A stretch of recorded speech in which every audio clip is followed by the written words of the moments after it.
this situation. Thank you for what you're doing. I understand the pressures that you're under.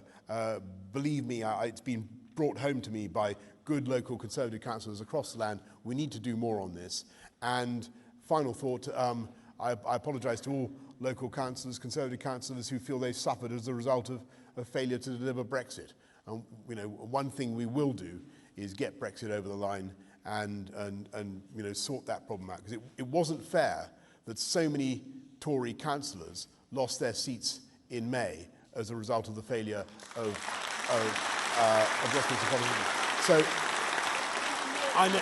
At the moment, it's something like 45% of the budget in York County Council is spent on social the pressure of social care budgets is huge. To that green paper by September. And what I from day one, I'm going to begin a national campaign to bring our politics together, to bring our society together, and to resolve this issue. We had a terrible experience with it in the 2017 election. We cannot allow that to put us off. This is too urgent, it's too important. I fully take the point made by Michael Forsyth and others this morning that public cash has got to be involved, but we also need to come together to find a long-term solution that protects people's homes but gives them dignity and security in old age, and that's what we need. William Torgerson. Is William here? Yes, in the middle there. If you just wait for a microphone, please, sir. Thank you.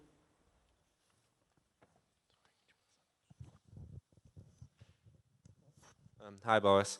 So I'm actually doing a PhD in Earth and Environment. So I'm going to ask, do you agree with the ambitious proposals to make the UK carbon neutral by 2050? And if so, what sources of clean energy would be your priority? Thank you. Thank you. Well, look, I know it sounds ambitious, but it can be done. When I was Mayor of London, the population of London increased by 200,000. Nothing to do with me, but it did. It went up 200,000. And the GDP massively increased. But our carbon footprint, CO2, went down 14%. And NOx went down, I think, 20%, particulates down by about 16%. And what was the answer? It's technology. It's cleaner, greener technology. And this country is a world leader. We produced the first industrial revolution 200 years ago. We're now leading in the battery technology revolution. It's quite amazing what's going on in the West Midlands now, in Warwickshire and elsewhere. And we should, I'd be championing battery technology, offshore wind turbines that don't interfere with birds of the kind that I saw at Bempton. Was it Bempton Cliffs the other day? I think, and solar. I never believed that solar could be so effective, and it really is, and it's getting better and better. There are days now when the UK is running getting more than 50% of its power from clean sources. That's fantastic, and this is going to create tens, hundreds of thousands more jobs in the future in high-tech, clean, green technology, to say nothing of what we're going to do, what we're already doing in green finance. So I'm a technological optimist. I believe we can do it. It sounds ambitious, but it will be worth it. And the UK is a global leader in this field, and it's also in the interests of the UK economy. So be positive about that too. James Scott. James. Is there a James Scott here? You are there somewhere, I can't quite see you, but someone will get a microphone to you.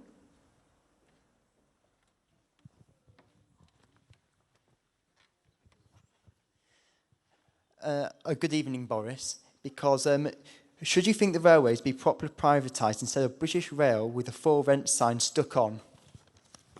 Well, I think that the secret to improving rail transport, in my view, is you need to find I'm going to put this delicately, you need to find the right arse to kick. And the problem at the moment, too much of it's all governed by the DfT. Nobody knows who's accountable. I'll tell you something, in London, everybody knew that I controlled the fare box, I set the fares, I was entirely responsible for timekeeping, I was responsible for the improvements in the tube or not, And people knew that if I failed, they were going to kick me out of office. And they didn't, because I didn't. And we worked incredibly hard to get it right. But you need political responsibility for these railways. And particularly in the north, I think Transport for the North, if it's going to make any sense, we should be giving them a budget, saying they should raise some locally, but then expecting them to pay the political price for failure to deliver. And that is the way forward. I think that bringing back privatization, this is my honest experience of privatization is that what happens is that running a great public service with a privatized approach, you sometimes let yourself in for ransom gouging by the private sector contractor, and you've got to be very, very tough to beat them. And I had this problem on the Jubilee line when we had the private finance initiative, and in the end, you had a series of companies in the private sector that were closing that line the whole time, that weren't letting people get to work, that were stuffing it up, basically, and we had to, in the immortal phrase, to take back control. And that was the best solution. And we were able to decide ourselves how to repair the line, how to put in the new signalling, and how to cut costs. And that was the way forward. But you've got to have strong lines of political accountability. And it's not good enough just having someone sitting in London. You've got to have someone local that is responsible and that you can eject from office if they're failing. And I believe absolutely passionately in that. Boris Johnson, thank you very much indeed. Everyone stay where you are.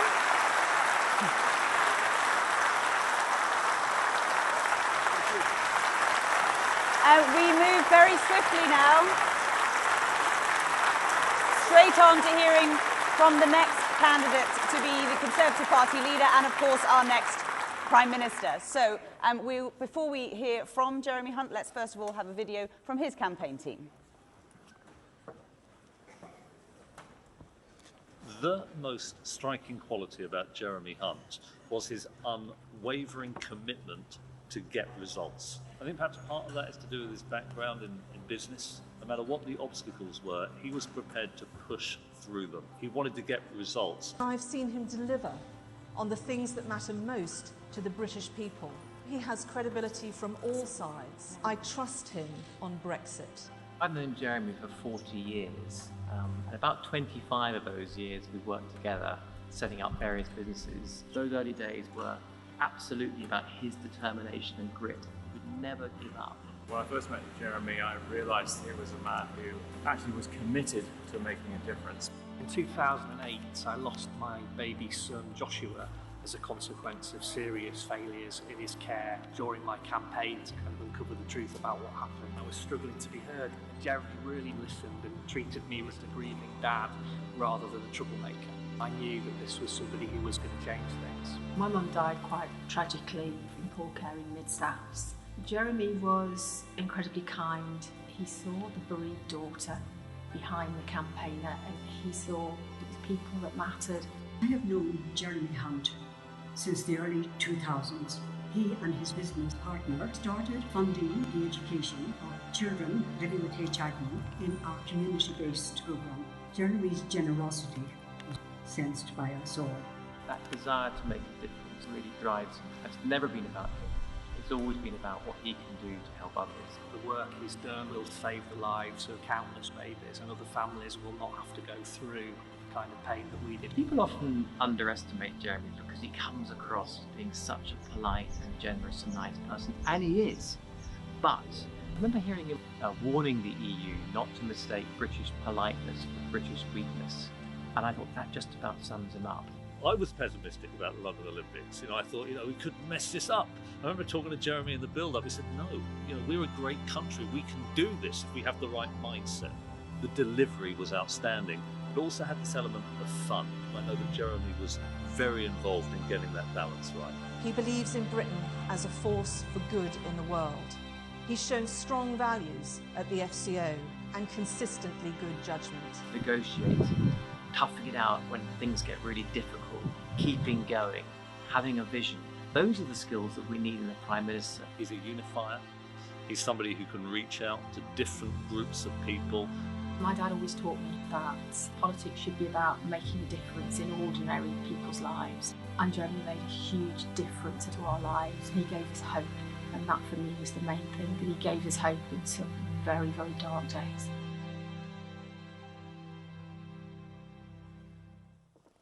Ladies and gentlemen, please welcome Jeremy Hunt.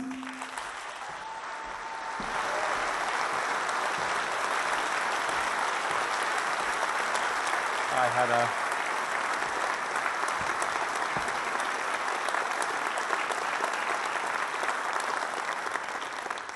Well, good evening, ladies and gentlemen. It's fantastic to be in Yorkshire.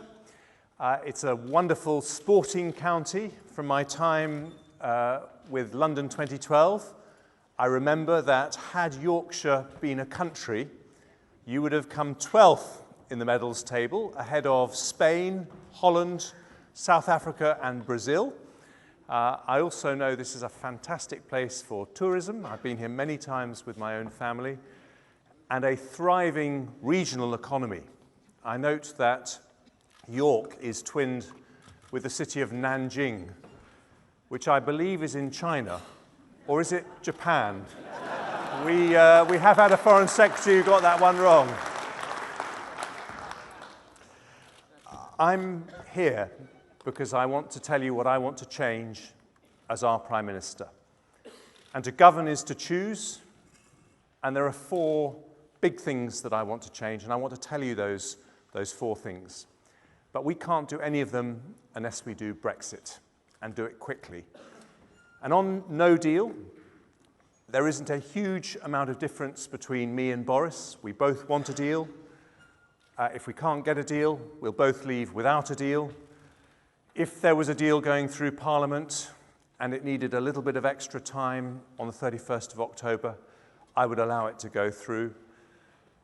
But the difference is who of the 2 of us is most likely to be able to negotiate a deal.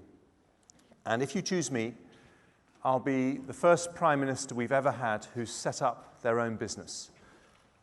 Can I just ask anyone here, just put up your hand if you've set up your own business in this audience. Just look around. Give yourselves a round of applause. Isn't that amazing? That is our Conservative family. And what do you do when you set up a business? Every single day you negotiate. You know not to blink. You know you've got to walk away. You know there's got to be trust with the other side so that you can get a deal done. And that's what I will do for our country as Prime Minister. And when I do, we're going to get on to those really exciting things that we can do for our country. And the first of my 4 things, as an entrepreneur, I want to fire up our economy to be the fastest growing, most pro-business, pro-enterprise, greenest, high-tech economy in Europe. In our country, we have the top universities in Europe. We've actually got 3 of the top universities in the world. We've got more technology entrepreneurs, more medicines being developed. We could be the world's next Silicon Valley. And you know that in Yorkshire, because you've got great universities in York, Sheffield, Leeds. You've got the plans for a 1 gigabit city here in York. You've got our great local MPs who I can see in the front row who campaign for rural broadband. You know about the opportunities of that technology revolution. But there's a reason it's so important for us to do this. Because in 10 years' time, people aren't going to be talking about Brexit. They're going to be talking about driverless cars and Amazon deliveries coming by drone and artificial intelligence. And if we can do this for our country, we will set ourselves up for the 21st century. And you know, when it comes to those trade discussions, Europe will need us every bit as much as we need them. And that's why we've got to do this.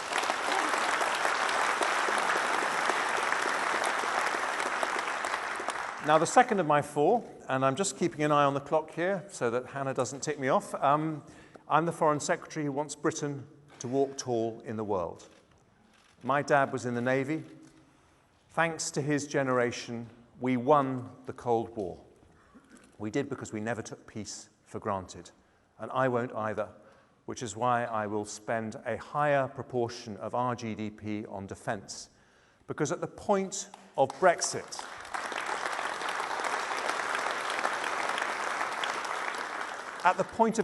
I want the world to look at Britain, one of the very few countries that has always stood up for democratic values. And I want them to know that Britain is here, Britain is back, and Britain's voice is strong in the world.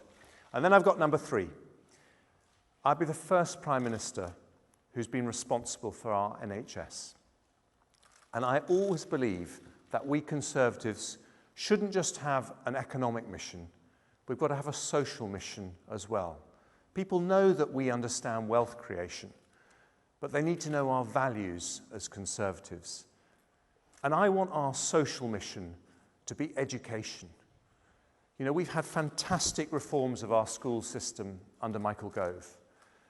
But still, even after those reforms, nearly a quarter of our primary school leavers can't read or write properly. And I want us to be the Conservative government that abolishes illiteracy in our society and says that every single young person leaves education with a rigorous qualification so they can be confident of getting a decently paid job. The party of opportunity, creating opportunities for every single young person. That's what we've got to deliver as a Conservative Party.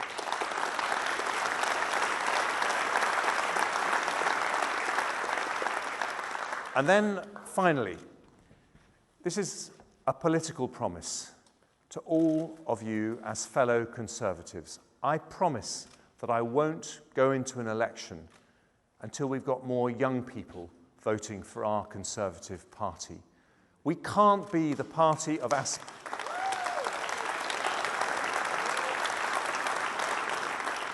I've got my 9-year-old son in the front row here, looking a little bit bored at that comment, but I'm really talking about you. We can't be the party of aspiration unless the most aspirational people in our country are supporting us. And I've got a lot of policies that will help us do that. But there's a particular reason that we have to do this. The success of Labour at the last election was that they attracted young voters. It was a total fraud, but they made that promise to the young people of our country, and we have to give the young people of our country a promise they can bank. So I promise you that I will not ignore the danger of Corbyn, the most ruthless, dangerous, anti-British, anti-Western, hard-left Labour Party we've ever seen. Now, faced with a hard-left populist, we could choose our own populist, or we could do better. We could choose our own Jeremy. And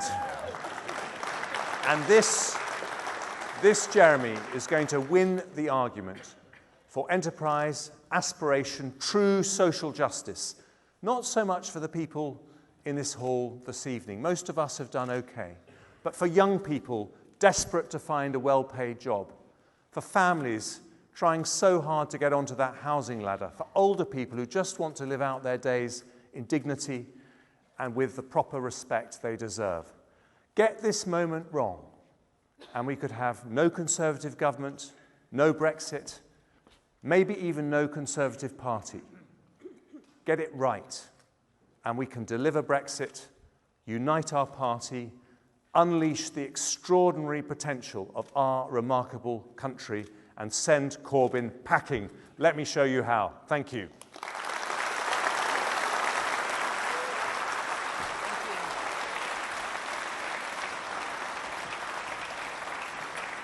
Jeremy Hunt, Foreign Secretary. You've been accused of a remarkable U-turn within a space of a couple of hours this morning. As we stand on Thursday evening, what is your position on fox hunting? Well, we had a lovely fox just outside the back entrance when I came in, and it hasn't changed at all. I've been very clear. People ask me a straight question. Would you vote to repeal the fox hunting ban? Yes, I would. I voted before. That is my judgment as to what is best for the countryside. But this is a free vote issue, and as Prime Minister, therefore, it would not be my priority. There isn't a majority for it in the House of Commons. I don't see that changing. But my priorities for the countryside would be the things that I can do as Prime Minister. Rural broadband, which can make such a huge difference. Getting rid of business rates for 90% of our high street shops in our villages and in our towns. Helping farmers prepare for the possibility of a no-deal Brexit. Those are the responsibilities of a Prime Minister. Going back to the fox hunting, though, it's hugely unpopular, seemingly, with the electorate at large, and very unpopular with members of your own party as well, including MPs. Why say it if it's not a policy you're going to introduce? Well, I think in Yorkshire you like people who give a straight answer to a straight question. And I was asked what I would do if there was a vote in the House of Commons, and I gave that straight answer. And I understand that some politicians change their answers slightly for this audience or that audience, but people should know what my views are, whether they agree with them or disagree with them, and that's what I told them. Let's move on to social care, which has been, of course, a main topic of discussion today. You said in your speech just then that we need a social mission. You talked a lot about education. Successive Conservative governments have kicked a social care green paper down the road. What would you do differently? Well, for the last 6 months of my time as Health Secretary, I was also the Secretary of State for Social Care. And in that 6-month period, I negotiated a 10-year plan for the NHS, the biggest funding increase that it ever had in its history. And the next job was always to do the same for the social care system. Because if you look at our great NHS hospitals, they have too many beds that are full up with people who would be much better looked after in the community. And I believe as a Conservative party, we are the party that wants to unite the generations. We want every single older person in our country to be looked after with dignity and respect. And we've all got elderly parents, grandparents, and we've seen how difficult those last few years and months of your life can be. So I do think that councils need more money to discharge their responsibilities on social care. But I also think we need to take more responsibility ourselves, and just as we save for a pension throughout our lives, I think we need to create incentives to get people to save for their social care costs as well. And one more thing, and this is going to lose me a lot of votes tonight, Hannah, but I'm going to be brave and say this. There are 420,000 households in our country that are 3-generation households where granny, mum and dad and the kids all live under the same roof. And I think that is a good thing. I'm not saying that we all want to live with our mother-in-law, and this is the catch in this particular policy. Of course, I'd love to live with my mother-in-law, darling. She doesn't actually speak that great English, so we can't really have an argument. But I think that 3-generation families are a wonderful thing. And if you look at Spain and Italy, where they spend less on social care than us, but they don't have a social care crisis, it is because they are societies that hold families together. And as the party of the family, I think we should look at whether we could introduce incentives for that as well. And how would you pay for it? The report suggests that it would cost something like £8 billion. We'll be talking about general taxation or expecting the more well-off to fund it? Well, after the hard-won gains of the last 9 years, when we took very painful decisions to put the economy back on its feet, we have some fiscal headroom, and some of that could help councils with their social care budgets. But I want to be honest with people, if we do have a no-deal Brexit, that money would have to, first of all, prioritise the businesses most directly affected by a change in tariffs, and I'm particularly thinking of farmers. So it would take longer to find that money for priorities like social care and education. But I hope we don't do that, because I want to negotiate a deal, and that, if that happened, we would have those resources available. But that's going to be key, isn't it? That you say it will take longer. How much longer? Because both candidates have made significant spending pledges over the last couple of weeks. You on education and on social care as well. If you're saying in the event of a no-deal Brexit, that fiscal headroom would just wipe that out, how long would people have to wait before, say, a green paper on social care is brought forward? Well, I can't give you an exact date, but I can give you an exact answer. There will be more money available for social care more quickly with the Prime Minister who knows how to fire up the economy as an entrepreneur, get it going, get it motoring, get our young entrepreneurs all over the country setting up businesses. That's what I want to do. And the reason I want to do that is because if we manage to do what President Trump did in America when he cut business taxes, and my proposal is to cut corporation tax to 12.5%, one of the very lowest in the world, the level that they have in Ireland. If we manage to get our growth rate up from 1.5% at the moment to the 3.5% they have in the US, that would be an extra £20 billion a year for precious public services like the NHS and the social care system.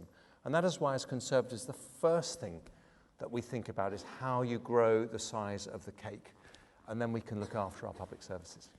As Foreign Secretary, you've been talking obviously a lot about China and the pro-democracy protests in Hong Kong.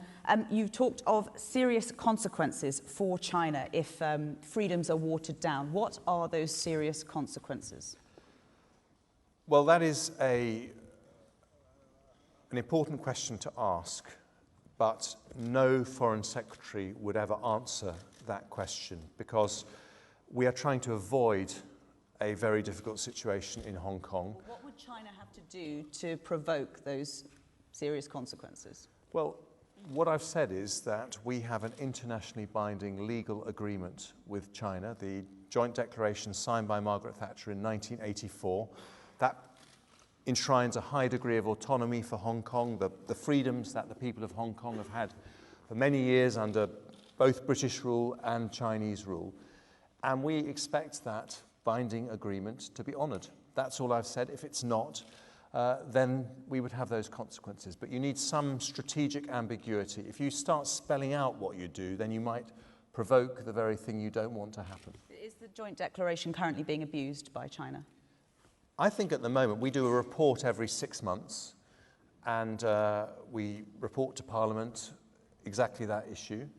And at the moment, on the whole, we think that the one country, two systems programme is working, but we are worried about this extradition law that's been proposed, and we condemn completely the violence that we've seen, those terrible scenes that we saw on our TV screens. But what we urge the government of Hong Kong is don't deal with that violence by repression, deal with it by attacking the root causes, which are a freedom-loving people who are very, very worried that those freedoms are about to be taken away.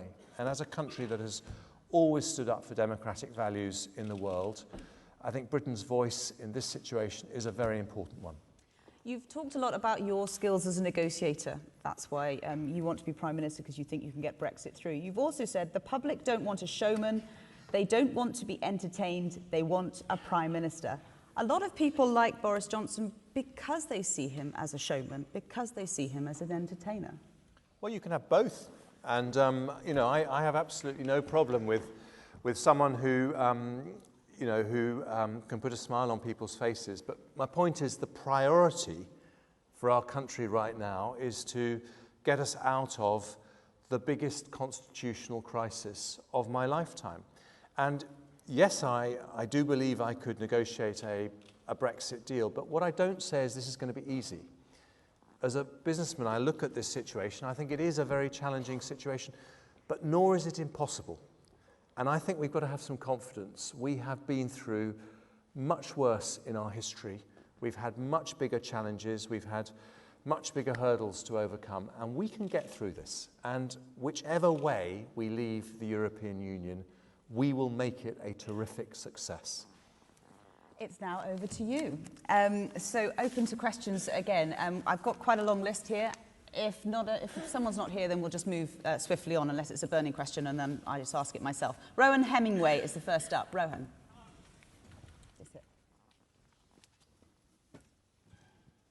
Thank you. Hello. Hi, Jeremy. I'm from Rowan. I'm from Scarborough. My question is about our standing in the world after Brexit. So I'd like you to answer this question.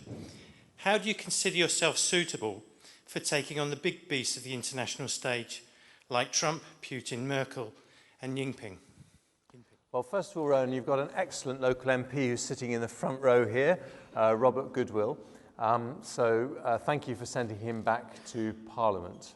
And you are right to ask that question, because the Prime Minister of the United Kingdom has to stand alongside those other world leaders, and we have to tell them the things that we agree about and the things that we disagree about. So to take President Trump, I don't agree with him on climate change.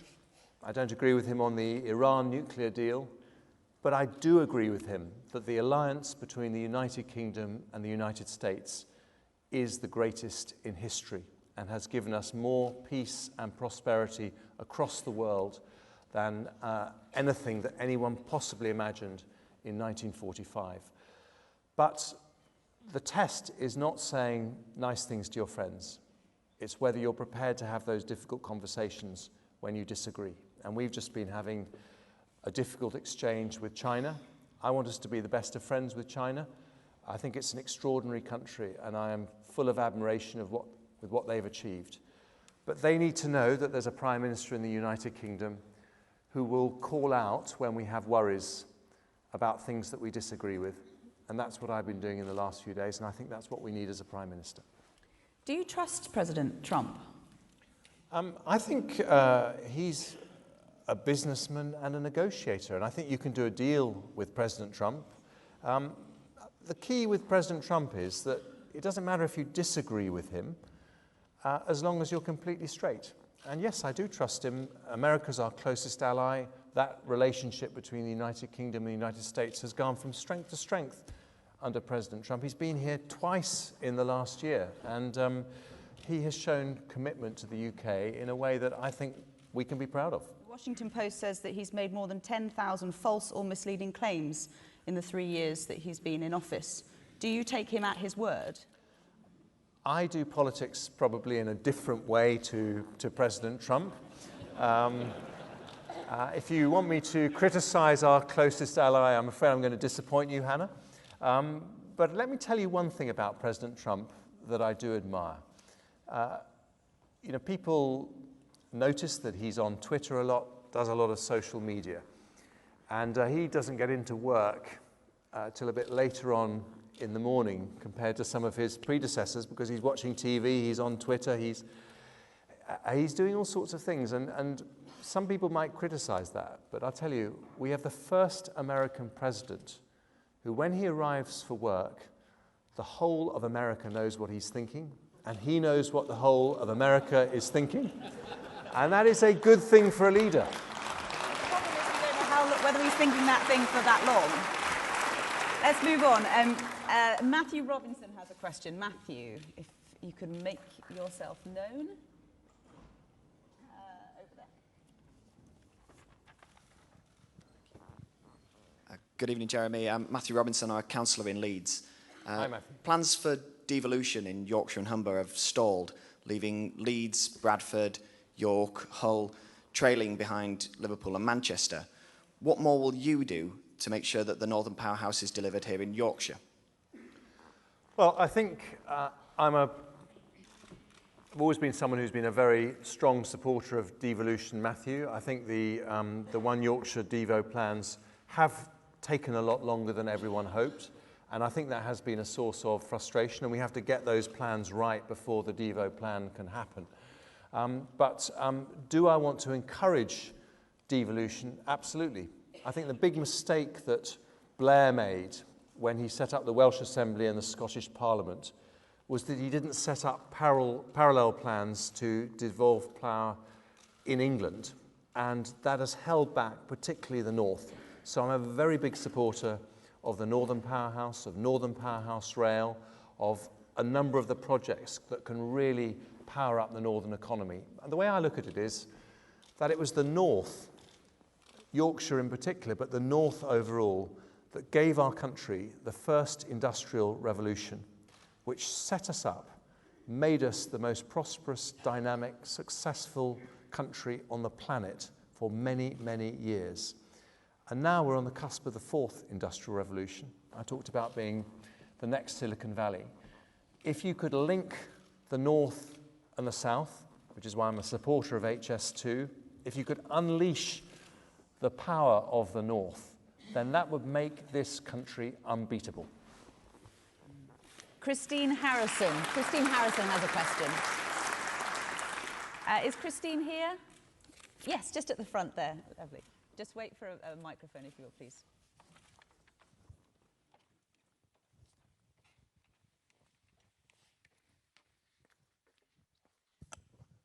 Good evening.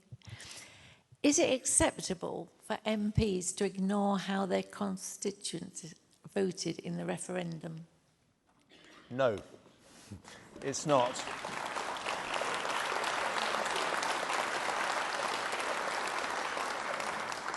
And thank you for asking the question, Christine. And let me tell you why. I go around the world as Foreign Secretary. And the thing that always surprises me is that other countries have a whole lot more respect for us than we sometimes seem to have for ourselves. And there's a lot of reasons why, but at the heart of it, they look at Britain and they say we are one of the oldest and most robust democracies on the planet.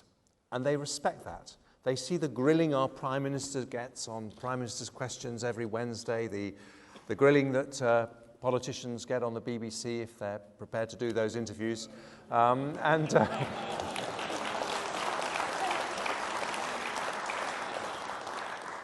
they know that that is something precious. And, you know, MPs, we said that on the issue of our membership of the European Union, we were going to give that decision to the people. And most of the political establishment, including myself, supported Remain in that referendum.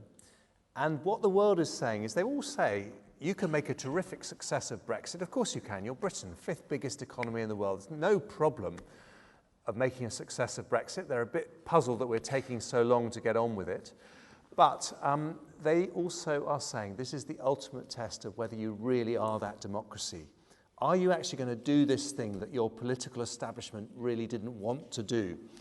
And they want to see us prove ourselves right as the very best democracy in the world, and that's what we've got to do.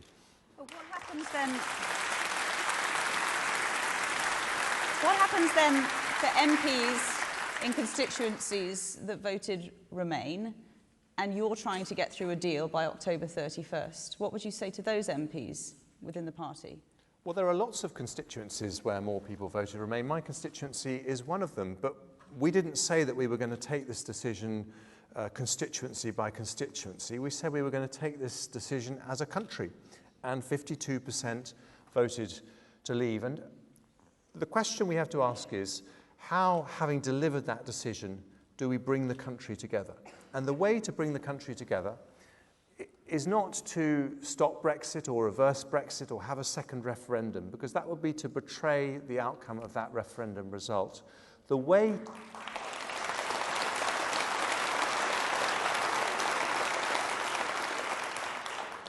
to bring the country together is to understand the fears of the 48% who voted Remain and show them that the Brexit that we're going to deliver is not going to be the Brexit of their worst nightmares. We're not going to become a country that pulls up the drawbridge, puts down the shutters, says foreigners not welcome. We're going to be an open, outward-looking, internationally minded, optimistic, tolerant country.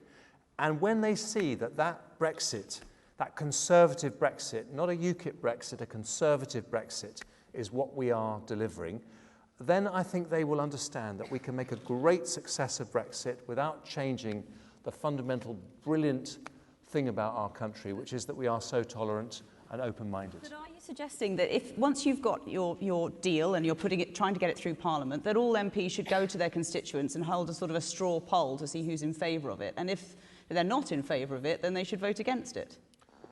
No, I think that MPs should vote with their consciences. That is what happens in a parliamentary system.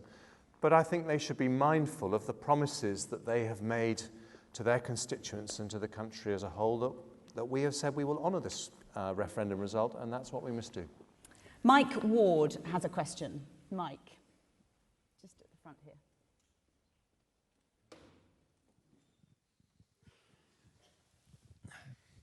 Hello, Jeremy. Welcome to Yorkshire. The Help to Buy scheme has meant my son and daughter-in-law were able to buy a family home and start a family. Will you commit to carry on this vital policy for our children? Yes, I will. And I'll do more than that, because one of the reasons that we have lost the trust of young people is that it is so much harder to get on the housing ladder for them than it was for us when we were starting out on their lives, when we were starting out in our lives. And Margaret Thatcher had a scheme called Right to Buy, which helped 1.5 million council tenants get on the housing ladder and turn many of them into Conservatives in the process. I have a scheme called Right to Own, which will help 1.5 million younger people get onto the housing ladder by gifting them, if they can't afford a deposit or a mortgage, gifting them land with planning permission, so that all they have to fund is the cost of actually building their house, which is much more affordable. So I absolutely think we have to help young people get onto the housing ladder. We need young people to have a stake in the capitalist system that has created more wealth, more prosperity, more support for poorer people in our country than we've ever had before. And housing is a vital part of that equation. Ben Dealey. Ben Dealey has a question for Jeremy Hunt. Ben, are you here? Yes, over there. Thank you. Hi, Jeremy. What I wanted to ask you was, what do you feel is the biggest strength of the UK, and how would you build upon it?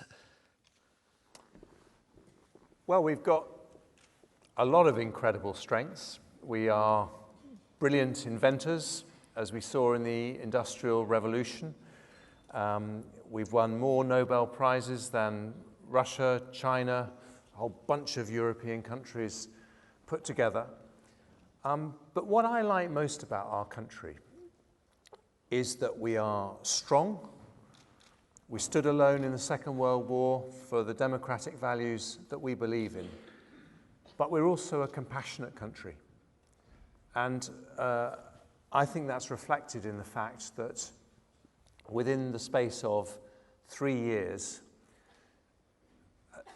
between 1945 and 1948, we both defeated Hitler and the Nazis and set up the NHS. And I think you take those two things together and you see the heart of what is amazing about this country. And despite our variable weather, why it is that we are so respected all around, not in Yorkshire, of course, where the sun always shines, but other parts of the country where it has been known to be cloudy occasionally. Despite that, that is why we are one of the most respected countries in the world. The second part of that question is, how would you build upon those strengths?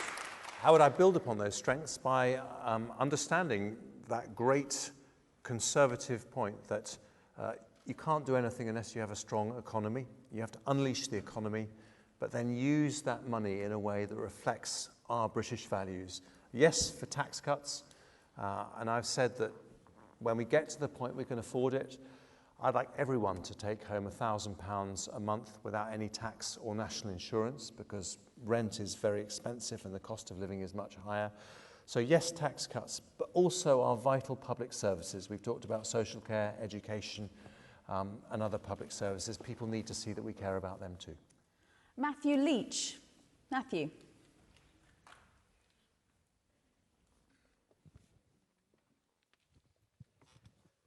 Thanks. Good evening, Jeremy. I'm a town councillor in the Pudsey constituency. Our excellent MP, Stuart Andrew, saw his majority vastly reduced at the last general election. At the next general election, what unique selling point could you offer as Prime Minister for us to take to the doorsteps and bring back those wavering voters back to the party?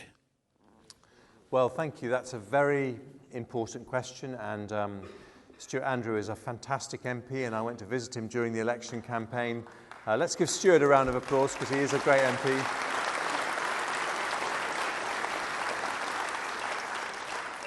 And we had quite an exciting visit, more exciting than normal when you visit a GP surgery, and Stuart can tell you that story.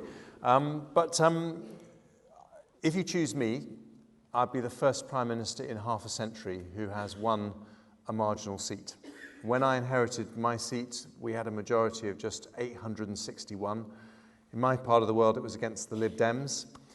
And I know what it's like to knock on every single door, to need every single vote. I'm looking at every single vote right now, I think. And so I would support our colleagues with marginal seats, small majorities to defend. And I want to win back places like Combe Valley. I want to win places that we can win like Wakefield and Penistone and Stocksbridge. There's lots of opportunities in Yorkshire. But the only way that we are going to do this is if we deliver Brexit quickly and go back to being a broad church Conservative Party that wins elections from the centre ground. Failing to deliver Brexit injects a poison into our politics which pushes people to extremes. Extreme Remainer, extreme Brexiteer. And there's no future for our party in that environment. And that's why it's so important to deliver Brexit and bring back together that broad coalition of Conservatives. And I just want to make this point about unity. The great genius of our party has been, back in the 1980s under Margaret Thatcher, we had Geoffrey Howe and Norman Tebbit around the same cabinet table. In the 1990s, it was John Redwood and Ken Clarke around the same cabinet table. And we have two traditions in our party. We have the radical tradition, the Thatcherite tradition, which reminds us that a great country has to take bold decisions. And we have the One Nation tradition in our party, which reminds us that elections are won from the centre ground and we have to be compassionate Conservatives. Put those two traditions together and you have absolute magic. And that's what we have to remember as Conservatives if we're going to win elections. Patrick Hardy. Is Patrick here? Patrick Hardy? Patrick, yes, just at the front here.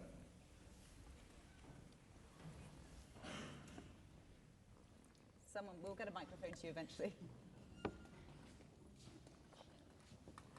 Yes, I'm just finishing my strawberry bomb, sorry.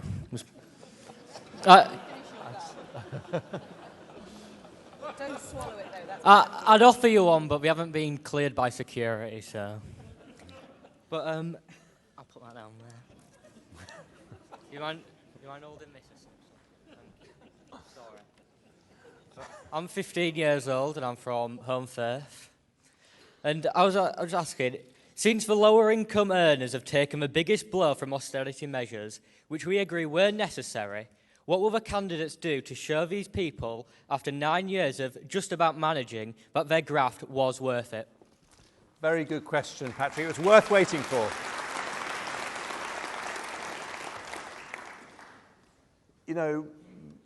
When I was just a little bit older than you, I took the decision not to take a well-paid job in the City of London, but actually to set out on my own and set up my own business. And I'm so pleased. I was actually inspired by Margaret Thatcher to do that.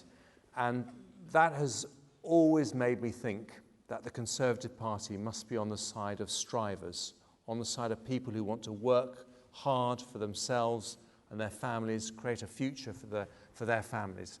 So one of the things that I'm most proud of is that in that period since 2010, when we had austerity, when we had to make very painful cuts in public spending, we also managed to reduce the taxes for over 30 million people, take 3 million people out of tax altogether, increase the income tax threshold to £12,500, precisely because we're thinking of people who are finding it hard to make ends meet. And if we succeed in powering up our economy, then we can continue to bring down that tax burden. And why does that matter? Because as Conservatives, we're the party that wants to put ladders of opportunity in front of everyone in our country. And if they choose to climb that ladder, well, that is up to them. But we're the party that's going to make sure those ladders are there. And I'll tell you who'll take away those ladders from people like you. It's Jeremy Corbyn. He will destroy the jobs that you want to do. He will destroy the democratic freedoms that we have fought so hard for. In short, he will destroy your future. And that is why the biggest responsibility we have as Conservatives is to make sure that he never gets a chance to do that and he never gets near number 10.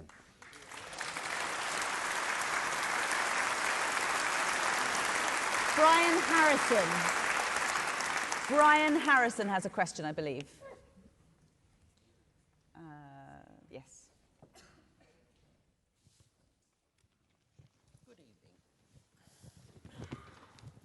With lenders awash with money, lending at historically low rates for mortgages, etc., what steps could you take to restore reasonable savings rates for the elderly who thought they could rely on savings to top up what are often meagre pensions? Well, I understand the pain felt by many pensioners by the period that we've had of very low interest rates. It's actually one of the reasons why I've always supported protecting pensioner benefits over the last 9 years when we've had difficult choices to make, because unlike people who are earning, people who've retired are stuck with the income they have, and the money they get from their savings really matters. But I'm going to disappoint you, Brian, because I don't advocate politicians setting the interest rates and trying to get them higher or lower, because I do think one of the important things for our economy is that they are set independently by the Bank of England. But what I will say is that the worst possible thing for people with savings is to let inflation get out of control, and rigorous financial management so that the money that we own keeps its value is one of the big lessons of the last 20 years, and we must be very careful never to ignore it. Paul Doughty has a question over there, just to my left. Thank you, sir.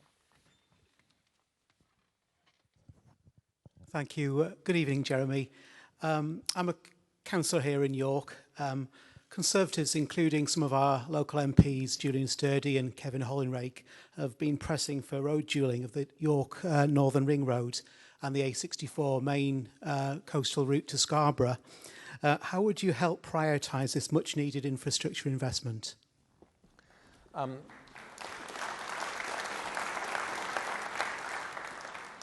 Well, I'm sure that's a very worthy road programme, but I don't know the details of it. But if Kevin and Julian are saying it's an important thing for local people, then I'm sure it is. Let me tell you about my approach to infrastructure. Because this afternoon I went round the Railway Museum with my son, and when I saw that, I realised that we are the country that gave trains to the world, and somehow in the last 50, 60 years, when it comes to infrastructure, whether it's road or rail, we've kind of lost our way. And we used to be the very best in the world when it came to these things. And when I go to Asia, to countries like Singapore or China, what you see is they have a very long-term approach to infrastructure development. We seem to be very haphazard. You know, we build houses and then you have to wait years for the infrastructure to catch up. And I think the right approach to infrastructure development is to have proper regional plans looking at how a regional economy is going to grow over the next 10, 20, 30 years. And then build the infrastructure in a strategic way. And when I mentioned HS2 just now, I heard one or two groans, and I can hear some hisses. So let me tell you why I strongly believe we need to do HS2. At the point of Brexit, this is the biggest infrastructure project we have in our country, and we've got to send a signal of confidence to the world about our economy and about our determination to spread our wealth across the whole of our country. And so I think HS2, Northern Powerhouse Rail, these big infrastructure projects are really important if we want to be the most prosperous economy in the world in 10, 20, 30 years, and that's why I back them. Robert Barnes. Here's then. Just at the front here, gentleman with the red tie on.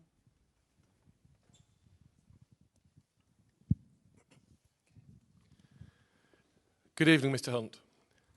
The government currently spends £14 billion a year on foreign aid.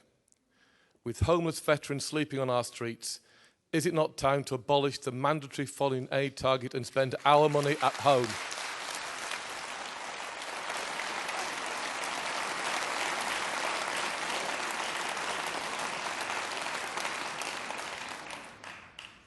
Oh dear, I'm afraid you're not going to like the answer I'm going to give now, but sometimes, well, you want someone who tells you what they think. And look, I want to start by saying that I think the way that we treat veterans in our country has been totally wrong. And my dad was in the Navy. In fact, he was responsible for Northern Ireland at one point in his career. And I know what it's like to worry about someone in your family who might be the next victim. And I think it is truly appalling that nearly 40 years on, some of our veterans are being dragged through the courts with some of these court cases.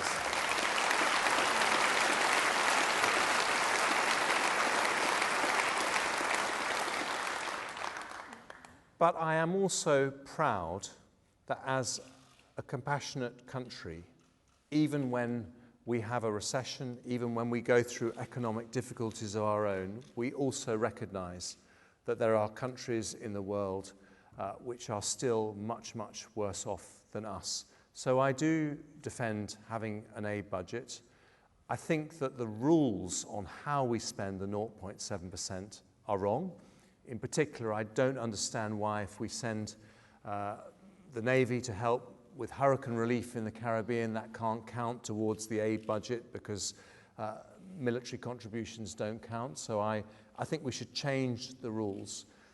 But I do want us to continue to be seen as a country that has those values, those very British values. And so I would rather reform than scrap.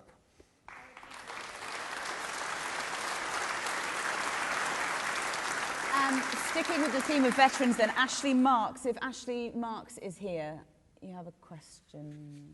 Is there a wave there? Yes. Thank you. Good evening, Mr Hunt. How can anyone who calls himself a true Conservative and an aspirational Prime Minister seriously equate service in Her Majesty's Armed Forces with being an IRA terrorist? You can't. You can't.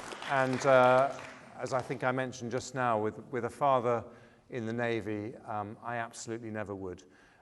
This is a leadership campaign and there's a lot of knockabout, and sometimes your comments get willfully misinterpreted.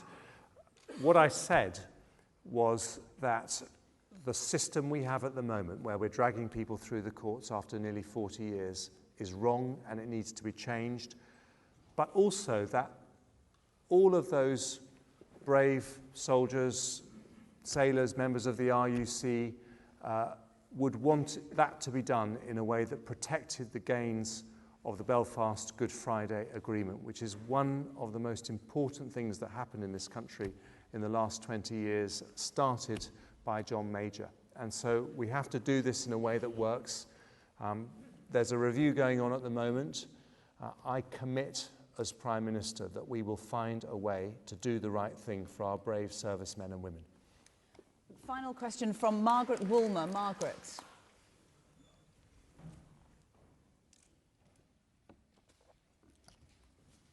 Good evening, Jeremy. In the event of a no-deal Brexit, what will be the position of UK citizens in the EU? And what will you do to support them? Well, thank you very much for the question, Margaret. We have nearly 1 million UK citizens living in EU countries, and we want to negotiate the right for them to stay. We've got a lot of pensioners, particularly in Spain, and we don't want to uproot them, and that means negotiating access to free healthcare as they enjoy at the moment. And I would do that, and I'm confident that I will be able to do that even in a no-deal situation, because over the last year as Foreign Secretary I've been talking to all the European governments about what they would do in a no-deal situation, and they all say that they want to do that as well. With some of them the negotiations are completed, some of them there's still a little bit more work to do. But the reason I'm confident that I can look after our Brits abroad is because I will unilaterally offer those same rights to the 3 million European citizens in the UK. 20,000 EU citizens working as brilliant nurses in our NHS, 10,000 EU citizens as brilliant doctors in our NHS. They make an incredibly important contribution to our economy. We want them to stay. We'll make sure they have the rights to do that, and I think if we do that, we'll also get the same rights for Brits living in Europe. Jeremy Hunt, Foreign Secretary, thank you very much indeed. Thank you, Hannah. Thank you very much. Thank you.